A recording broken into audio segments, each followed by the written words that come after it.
BPF नि गोबां दैदेनगिरिफ्रा एरेस्ट जानो थांगासिनो दं। UPPL दलनि फिरफिलाखौ सावनाय बायदिसिनानि जोंनाव सावगारि दंजोबखायो। बेनिखायनो जों बिथांमोनखौ जोबोर गाज्रिनो साजा होगोन। गोबां BPF नि लिडारफ्रा एरेस्ट जानो थांगोन। बेवहाय जोंहा कल टिपिं दङ आरो बेयाव जोंहा सावगारि दङ। UPPL दलनि फिरफिला बायदिसिनाखौ सावनायनि पिक्चार जोंनाव दंजोबखायो। गतिके जोङो केस होगोन, बिसोरखौ जों बिराद गाज्रिनो पानिशमेन्ट होगोन। दायनिगिरिया साजा मोनगोन, रावबो बारग'नाय नङा। आरो इलेक्शना माखौ होनो बेखौ BPF आ मिथियानो। बिथांमोननि खायदायानो जाबाय UPPL दलखौ माबोरै खैसाराव खोख्लैगोन बेसो। इलेक्शना माखौ होनो बेखौ BPF आ मिथियानो। गाबोन इलेक्शन जागोन होननानै BPF नि चेनेलाव बोरै ओंखारो। जोंनि एनडिए बिजाथि जयन्त बसुमतारिया देरहानानै दंखायो आरो खाम्फा बरगयारिया बिसायख'थिनि रिजाल्ट मोनखांनायनि उनाव जोंनि UPPL दलखौ जइन जागोन। आरो जोंनि UPPL दलआ 14 नं चिरांदुवार ब्लकनि टिकेटखौ जों खाम्फा बरगयारिनो थिना दोनखाबाय। खाम्फाया हाग्रामाजों नारसिन जानानै MP सिखारनांनायखाय उफाय गैयैयाव खामानिखौ मावगासिनो दं।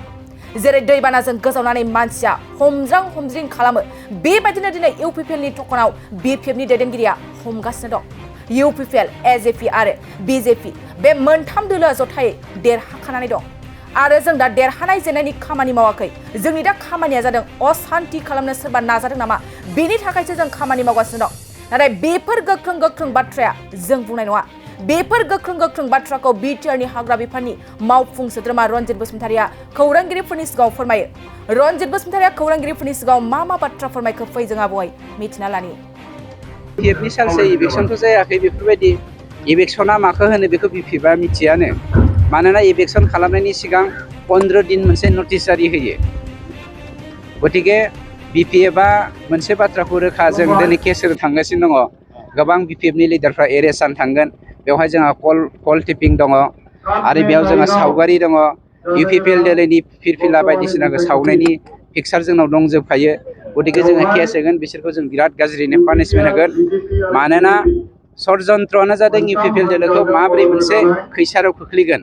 गतिके बे इस्यु नङा, बेखौ माने लिगेलि थांबा मावबाय थागोन। जोंहा एडमिनिस्ट्रेसन दङ, एडमिनिस्ट्रेसना बेनि सायाव एक्सन लागोन। गतिके दायनिगिरिया साजा मोनगोन, रावबो बारग'वा। सार, गोबां राजखान्थि हान्जाया दा इलेक्शन प्रिपेयार जागासिनो दं। नाथाय UPPL हान्जा जयन्त बसुमतारि बिथांखौ बर'फोरनि भटल' मोनगोन होननानै खालामबावो। जोंना देरहाखानानै दङ।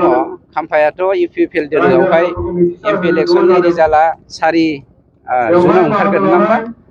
ओमफ्राय 15 जुननि सिगां UPPL दोलोआवहाय खाम्फा बरगयारिया गावनो जोंनि UPPL दोलोआव जइन जागोन। आरो जोंनि UPPL दोलोआ 14 नं चिरांदुवार ब्लकनि टिकेटखौ खाम्फा बरगयारिनो जों थिनानै दोनखाबाय। सार, खाम्फा बरगयारिनि चन्दन ब्रह्मआ UPPL आव हाबनो होननानै खोथा होदों। खाम्फा बरगयारि बिथाङा बियो थाङा होननानै बुंदों। समा फैथोंसै, नङा होमबा? खाम्फा बरगयारियालाय गाव खैदां खैफोद हाग्रामाजों नारसिन जानानै MP सिखारनांनायखाय उफाय गैयैयाव दा माने खामानिखौ मावगासिनो दङ। खिन्थु बिथांनि आगसि आगदा अलरेडि BPF दोलोआवहाय BPF दोलोनि थखनाव हमफैजोबखाबाय। थखनाव माने जेरै दै बानाजों गोजावनानै मानसिया हमज्रां खालामा होमबा, बेफोरबायदिनो दिनै UPPL नि थखनाव BPF नि दैदेनगिरिया हमगासिनो दंखायो। गतिके चन्दन ब्रह्मनि खोन्थाया आगुनिफ्रायनो जोंजों सोमोन्दो दङ, बे बेलेग खोन्था।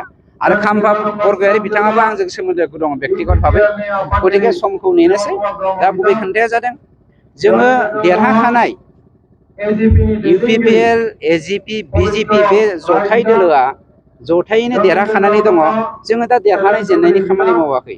जोंनि दा खामानिया जादों असान्ति सृष्टि खालामनो सोरबा नाजादों नामा, जायनि जाहोनाव मैया BPF नि माखासे दैदेनगिरिफोरा, आं नामखौ दा बुङा, समा ओंखारलांगोन, माखासे दैदेनगिरिफोरा फननि गेजेरजों बुंहरदों जे इलेक्शनखौ खालामनायनि देखायनानै रायजो राजाफोरखौ माबा मोनसे देखायनानै जोङो दिनैनि जा दोहौ, बे दोहौखौ गाबथानांगौ, UPPL नि दोहौखौ होननानै बिथांमोना मोनसे सावरायलायनायनि गेजेरजों माबादों। नङाब्ला गाबोन इलेक्शन जागोन होननानै BPF नि चेनेलाव बोरै ओंखारखो। जेराव इलेक्शन जानाय होनोब्ला फर्मेलि मोनसे नटिस थाङो। उइदाउट नटिस सासे मानसिया माबोरै, बा माखासे दोलोनि दैदेनगिरिफ्रा माबोरै गाबोन इलेक्शन जागोन होननानै जों सरकारानो जेबो मिथिया। मा खैसार जादों बिनि फिथाइखौ गोख्रै मोननो थांगासिनो। नोंथांमोना गावबा गावनि गथ'खौ सासे राफोद गेलेगिरि खालामनो गोसो दं नामा? रायजोआरि हादरारि हादर गेजेर थाखोसिम गेलेगिरि खालामनो गोसो दंब्ला नोंथाङा गोबाव दा खालामसै। सासे राफोद रोंखा-राखा गेलेगिरि खालामनो थाखाय नोंथाङा जानजि खाफ्रादो आरो मुं थिसनहैदो।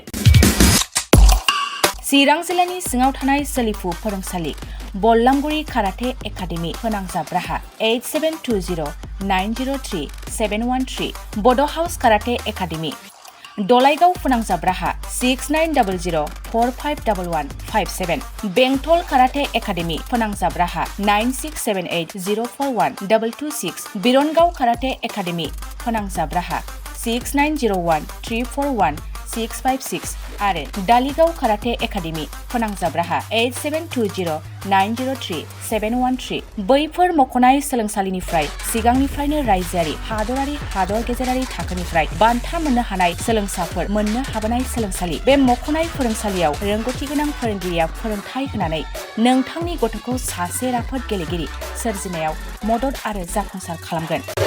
अब्ला मानोथो गोबाव खालामनो, थाबैनो मुं थिसनहैदो।